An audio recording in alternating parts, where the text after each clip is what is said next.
আসসালামু আলাইকুম। আপনারা ভালো আছেন? 2 মিনিট সময় নষ্ট করবো আপনাদের। আমাদের ভারপ্রাপ্ত চেয়ারম্যান জনাব তারেক রহমান সাহেবকে তো চিনেন, উনি আপনাদেরকে সালাম জানাইছে। আমরা যারা সাবেক ছাত্র নেতা তাদের মাধ্যমে আপনাদেরকে সালাম জানাইছে, ঠিক আছে? আর আমাদের বিএনপির ভারপ্রাপ্ত চেয়ারম্যান জনাব তারেক রহমান রাষ্ট্র কাঠামো মেরামতের 31 দফা আপনাদের সামনে, জাতির সামনে উপস্থাপন করেছেন। যে রাষ্ট্র সংস্কার, এখন সংস্কারের কথা বলে না, এই সংস্কার বিএনপির ভারপ্রাপ্ত চেয়ারম্যান, বাংলাদেশের একমাত্র দল বিএনপি 13 জুলাই 2023 সালে বিএনপির ভারপ্রাপ্ত চেয়ারম্যান জনাব তারেক রহমান জাতির সামনে উপস্থাপন করছে। এই হচ্ছে সংস্কার, কিভাবে রাষ্ট্র পরিচালিত হবে আগামী দিনে। আপনাদের ভোটে বিএনপি যদি নির্বাচিত হয়, রাষ্ট্র কিভাবে পরিচালিত হবে এখানে 31 দফার মধ্যে লেখা আছে। আপনারা তো মুরব্বী আছেন, আপনারা পড়বেন।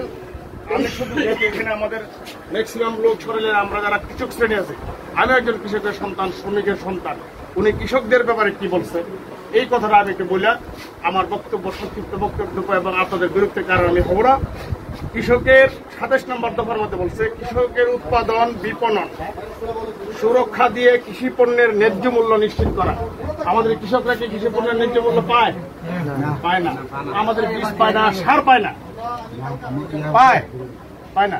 এই বিষয়ে উনি বলছে যে কৃষকদের উৎপাদন বিপণন সুরক্ষা দিয়ে কৃষি পণ্যের ন্যায্য মূল্য উনি নিশ্চিত করবে। অর্থাৎ বিএনপিকে যদি আপনারা রাষ্ট্র পরিচালনার দায়িত্ব দেন, আমরা নিশ্চয়তা দিচ্ছি যে কৃষকদের উৎপাদন এবং বিপণন সুরক্ষা দিয়ে কৃষি পণ্যের ন্যায্য মূল্য আমরা নিশ্চিত করবো ইনশাল্লাহ। তারপরে আমাদের স্বাস্থ্য সেবার কথা বলা হয়েছে এখানে 26 নম্বর দফায়। আমরা কিন্তু আমাদের শরীরের হাসপাতালে কি বেহাল দশা দেখেন তো, আপনাদের কত কষ্ট হয়। ব্রাহ্মণবাড়ির বেলা গেলে চিকিৎসা পান না। স্বাস্থ্য সবার জন্য, স্বাস্থ্য এবং সার্বজনীন চিকিৎসা ব্যবস্থা কার্যকর করার কথা উনি বলেছেন, যেগুলো আমাদের গুরুত্বপূর্ণ দরকার। আমরা কৃষকরা সারাদিন মাঠে কাজ করি, অসুস্থ হয়ে পড়ি, অথচ আমরা চিকিৎসা পাই না।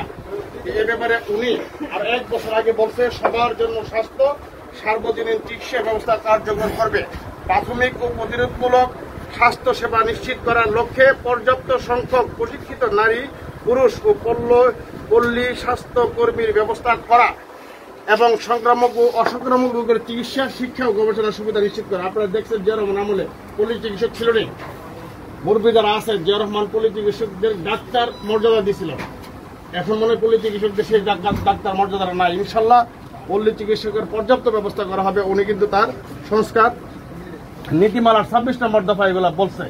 আপনাদের সহযোগিতা পেলে ইনশাল্লাহ আমরা আমাদের দল এবং বিএনপির ভারপ্রাপ্ত চেয়ারম্যানের প্রতিষ্ঠিত 31 দফা ইনশাল্লাহ আমরা কার্যকর করব। আপনারা এই লিফলেটগুলো পড়বেন।